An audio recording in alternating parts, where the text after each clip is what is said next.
배가 육지로 이동한다면 어떨까요? 배를 육지에서 움직이게 할 새로운 기술. 실제로 가능하답니다. 수로 없이 육상철도로 움직이기 때문에 생태계를 보호할 수 있고 운송거리를 단축해주는 레일 운항. 매립형 궤도를 사용해서 자동차와 함께 육지를 거닐고 여객선과 유조선까지 다양한 선박이 모두 육지로 이동할 수 있게 됩니다. 육지의 새로운 교통을 만들 레일 운하 기술. 과학 미래를 열다해서 확인하시기 바랍니다.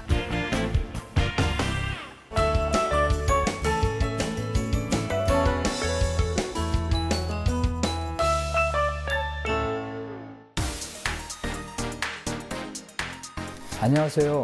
과학 미래를 열다 서승일입니다.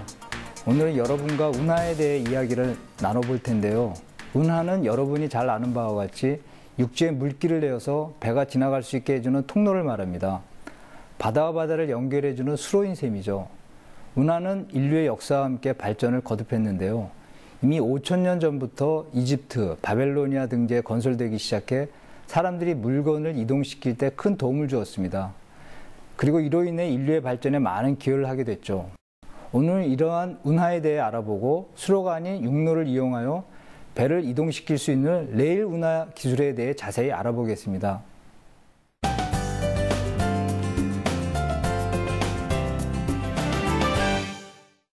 먼저 대표적인 운하를 알아볼까요? 운하하면 여러분이 가장 잘 아시는 것이 바로 수에즈 운하일 텐데요. 수에즈 운하는 개통한 지 145년이나 되며 지중해와 홍해를 연결해주는 중요한 통로입니다. 그 길이는 160km에 달하죠. 수에즈 운하는 남아프리카까지 돌아가야 하는 해상 경로를 10,000km나 단축시켜주는 역할을 합니다. 수에즈 운하를 통해 15시간을 이동하면 한 달의 항해 시간이 줄어드는 효과가 있는 것이죠. 그리고 하나의 역사적 운하로 바로 파나마 운하가 있는데요. 파나마 운하는 대서양과 태평양을 연결해주는 82km 길이의 수로입니다.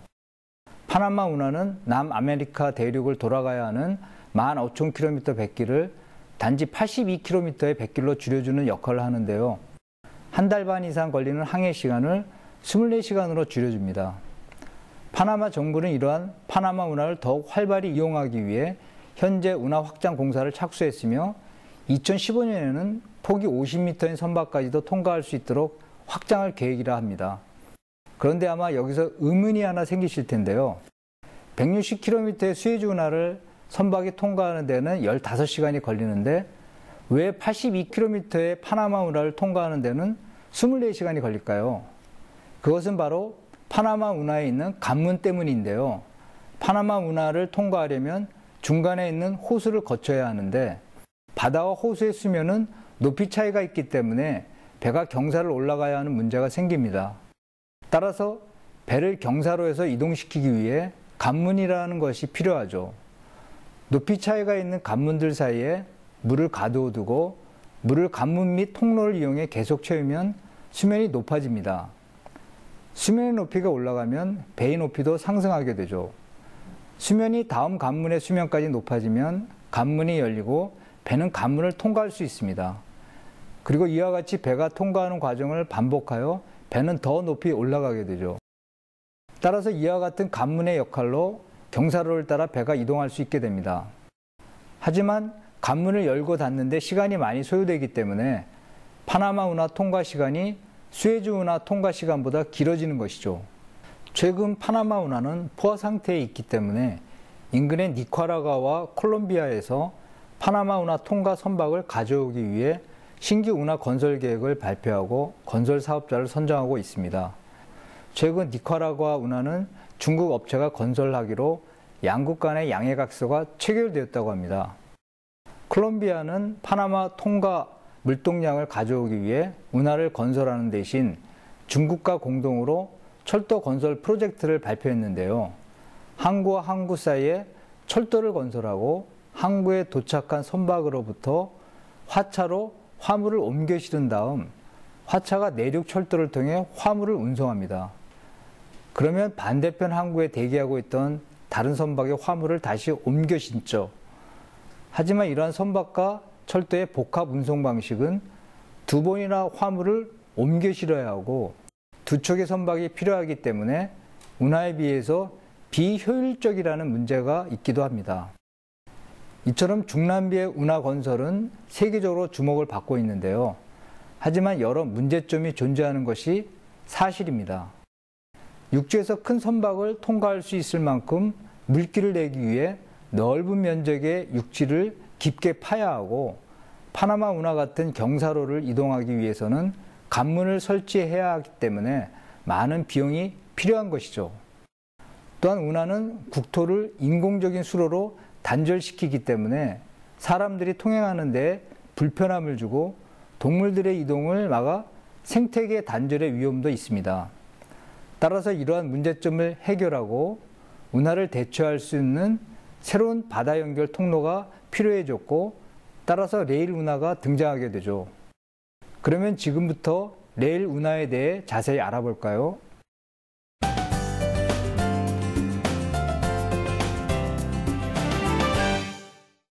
레일 운하는 운하를 통해 선박을 이동시키는 것이 아니라 철도를 이용하여 육로로 수송하는 운송수단을 말합니다.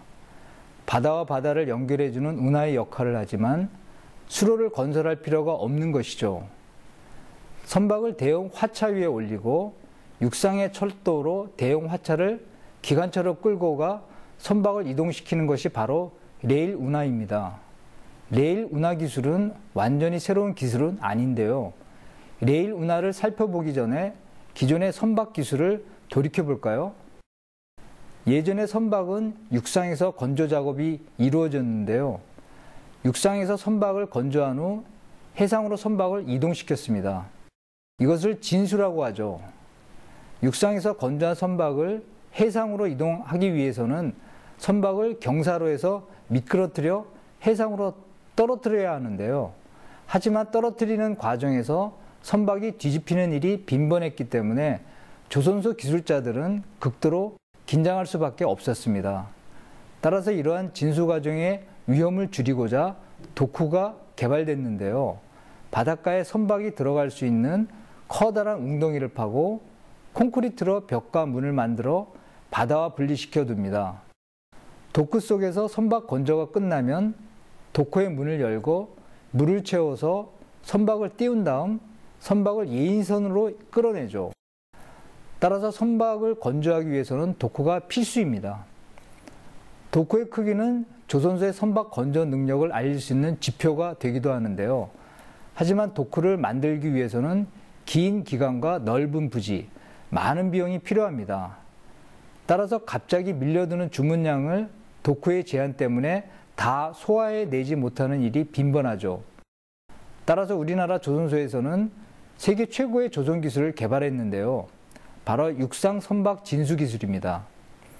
육상 선박 진수 기술은 육상에서 대형 선박을 건조한 뒤 선박을 스스로 이동하는 대차 위에 올려놓고 대차를 이동시켜 물속으로 선박을 이동시키는 기술입니다.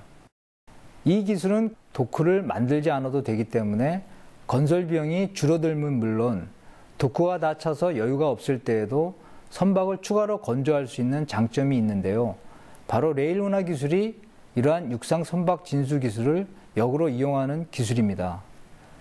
육상에서 해상으로 선박을 이동시키는 기술이 육상 선박 진수 기술이라면 레일 운하 기술은 해상에서 육상으로 선박을 이동시키는 기술인 거죠. 레일 운하를 이용하게 되면 운하를 건설하지 않아도 되기 때문에 비용이 적게 들고 배의 속도보다는 기차의 속도가 더 빠르기 때문에 선박을 빠르게 이동시킬 수 있는 장점이 있습니다. 또한 상대적으로 환경 파괴의 위험이 적고 국토를 수로로 분단하는 문제를 피할 수도 있게 되죠. 그럼 이번엔 레일 운하 기술로 어떻게 선박이 이동할지 좀 더 자세히 알아볼까요? 레일 운하 인근 바다에 도착한 선박은 예인선의 도움으로 레일 운하에 접근하게 되는데요. 레일 운하 입구에 양쪽으로 예인 기관차가 선박을 기다리고 있다가 로프를 선박에 연결합니다. 그리고 예인 기관차에 당기는 힘으로 선박이 레일 운하로 들어오게 되면 물속에서 기다리고 있던 다축 화차 위에 선박이 놓이게 됩니다. 다축 화차는 선박의 무게를 골고루 분담하기 위해서 바퀴가 많이 달린 화차를 말하는데요. 선박이 올려진 다추가차는 물속에서 왕복으로 이동하고 있는 케이블에 물려서 육지로 올라오게 됩니다. 그리고 선박을 싣고 육지에 올라와 대기하고 있던 기관차에 다시 연결되죠. 이때 기관차를 앞뒤로 붙이기 위해서 트래버스라고 불리는 좌우 이동 자동 운송체가 사용되는데요. 기관차는 다추가차를 앞에서 끌고 뒤에서 밀면서 철도를 이용해 선박을 이동시키게 됩니다. 그리고 이러한 과정으로 반대편 항구에 다다른 기관차는 앞쪽에 있는 기관차가 먼저 트래버스로 분리되고 나서 물속에서 왕복 운행하는 케이블에 다시 연결되죠. 케이블에 다추가차가 완전히 연결되면 뒤에서 밀고 있는 기관차도 분리되는데요. 이때 물속으로 다추가차가 이동해 물속으로 잠기면서 다추가차 위의 선박은 부력을 받아 서서히 떠오르게 됩니다. 다추가차로부터 분리되는 것이죠. 그리고 완전히 떠오른 선박은 예인선을 이용해 항구로부터 좀 더 떨어진 다음 스스로 항해를 하게 됩니다. 레일 운하는 이처럼 다양한 기술의 집약체인데요. 핵심 기술은 바로 다축화차입니다. 10만 톤이 넘는 대형 선박을 싣기 위해서는 우선 튼튼해야 할 텐데요. 선박의 무게를 견디기 위해서 화차에는 많은 바퀴가 달려 있습니다. 이러한 바퀴들 덕분에 선박의 무게는 분산돼 레일에 전달되죠. 보통 레일은 한 쌍의 바퀴로는 힘을 견디기 어려운데요. 따라서 힘을 견딜 수 있는 적정량의 바퀴 개수가 정해집니다. 또한 선박은 물과 접하기 때문에 바닥 전체에 걸쳐 부력을 받고 있는데요. 너무 한 곳에 무게가 집중되면 바닥면이 찢어지거나 구멍이 뚫리게 됩니다. 따라서 이런 문제를 막기 위해 선박의 바닥이 골고루 부드럽게 화차의 상판과 닿아야 할 텐데요. 이때 공기 스프링을 화차 상면에 골고루 분포시키게 됩니다. 공기 스프링은 풍선과 같이 공기가 차 있는 고무 주머니와 같은 형태인데요. 탄성력이 좋고 공기양이 따라 높이 조정이 가능하기 때문에 코일 형태의 스프링과 함께 철도 차량에 많이 사용되죠. 선박의 바닥은 선박의 형상을 유선형으로 만들기 위해 곡면으로 만들어지는데요. 이렇게 되면 화차 위에 공기 스프링과 닿는 면이 거의 없을 것 같지만 실제 선박은 앞과 뒤를 제외하고는 중앙부의 형상이 대체로 지속되기 때문에 공기 스프링과 닿을 수 있는 바닥 면적이 50% 이상입니다. 선박의 바닥은 튼튼하게 설계되기 때문에 부드러운 공기 스프링과 닿는 면적이 50% 정도 되면 선박의 바닥은 강도에 문제가 없죠. 또한 선박은 거친 바다를 항해하기 때문에 끊임없이 파도에 의한 힘을 받게 되는데요. 하지만 레일 운하를 이용하는 선박은 평탄한 육상의 지면상을 이동하기 때문에 파도같이 큰 힘을 받는 경우가 없어 구조적으로 손상을 입는 일이 없습니다.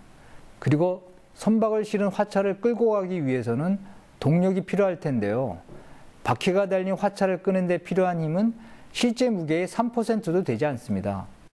따라서 8,000마력의 기관차 28대를 다축 화차의 앞뒤에 붙이고 끌고 밀면 시속 20km의 속도로 충분히 다축 화차를 이동시킬 수 있습니다. 이 속도는 운하를 지나는 선박의 이동 속도보다 2배 이상 빠른 속도죠. 레일 운하는 흐르는 물이 아니라 단단한 육상 레일 위를 지나가기 때문에 레일과 다축 화차의 바퀴 사이에 마찰이 존재하는데요. 이 마찰력으로 다축 화차는 미끄러지지 않고 경사를 올라갈 수 있습니다. 보통 철도와 마찬가지로 12.5 퍼밀의 경사도 이동이 가능하죠. 퍼밀은 1000분의 1을 나타내는 단위인데요. 12.5 퍼밀의 경사 이동이란 1km를 이동하면 12.5m의 높이를 올라갈 수 있다는 뜻입니다. 마찬가지로 100km를 지나면 1250m의 산지도 올라갈 수 있게 되는 것입니다. 쉽게 말하면 배가 산으로 올라갈 수 있게 되는 셈이죠. 또한 선박을 실은 다축 화차의 무게를 감당하기 위해서는 레일과 하부 구조도 튼튼해야 할 텐데요. 레일은 기존의 1m당 60kg이 되는 일반 레일이 아니라 70kg이 되는 대중량 레일을 사용하고 레일 하부에 강화 콘크리트 슬라브를 설치한 뒤 그 하부에 다시 콘크리트 안정화 노방과 다져진 흙 노반을 설치합니다. 그만큼 튼튼하고 안전한 것이죠. 이처럼 레일 운하가 어떤 과정과 어떤 기술로 사용될 수 있는지를 알아봤는데요. 레일 운하의 놀라운 기술과 잠재력을 느끼셨을 것이라 생각됩니다. 그럼 이제는 이러한 레일 운하가 앞으로 어떻게 활용될지 알아볼까요?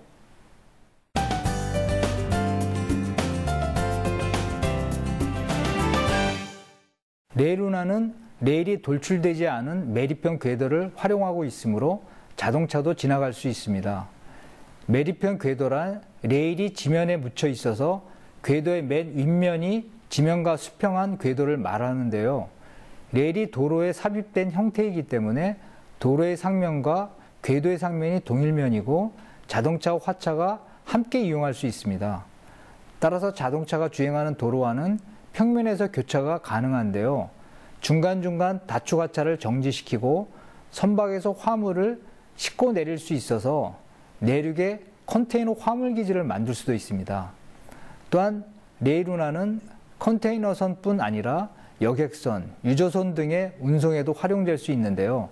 처음과 마지막 구간을 복선으로 하면 대기 시간을 단축할 수 있어 전체 운송 효율을 높일 수 있습니다.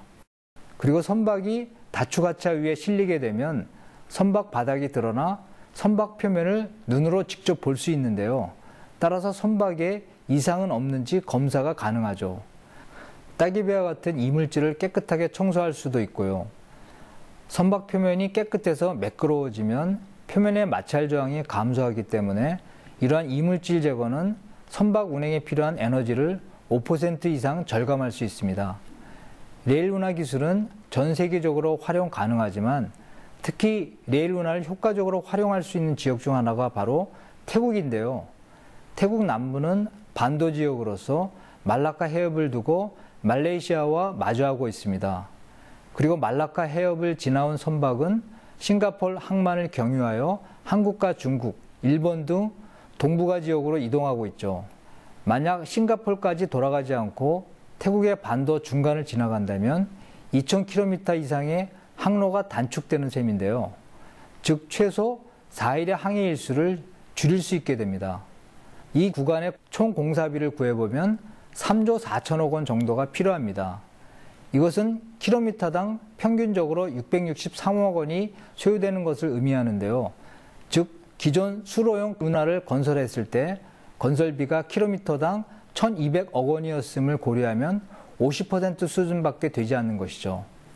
현재 한국철도기술연구원이 개발한 레일 운하 기술이 태국에 수출돼 세계 최초로 상용화되는 방안이 추진 중인데요.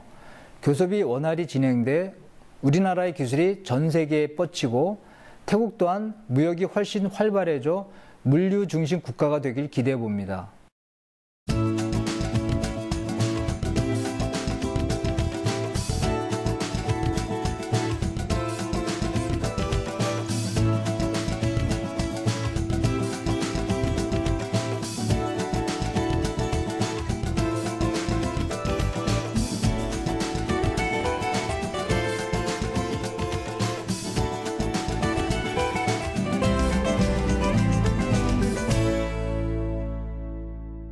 레일 운하는 기존 수로용 운하에 비해 건설비와 유지보수비가 저렴하고 이동 속도도 빨라 운송 시간을 단축하고 국토 단절의 문제도 해결해 줄 수 있는 유용한 기술입니다. 이러한 새로운 아이디어로 전 세계적 신흥 시장을 만들어갈 수 있는데요. 레일 운하 기술은 철도 촬영과 조선, 토목 기술이 접목된 새로운 융복합 기술이기도 합니다. 또한 레일 운하 기술은 창조 경제의 구현을 위해 적합한 기술인데요.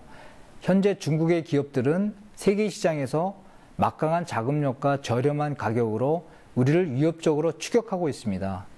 이러한 시기에 아이디어와 신기술로 무정한 우리나라의 창조 기술로 후발국의 도전을 뿌리치고 선진국의 대열에 당당히 진입해야겠습니다. 레일 운하 기술은 창조 경제 구현을 통해 우리나라가 조속히 1인당 국민소득 4만 불 선진국에 진입하는 초석이 될 것입니다. 과학 미래를 열다 시청해주신 여러분 고맙습니다.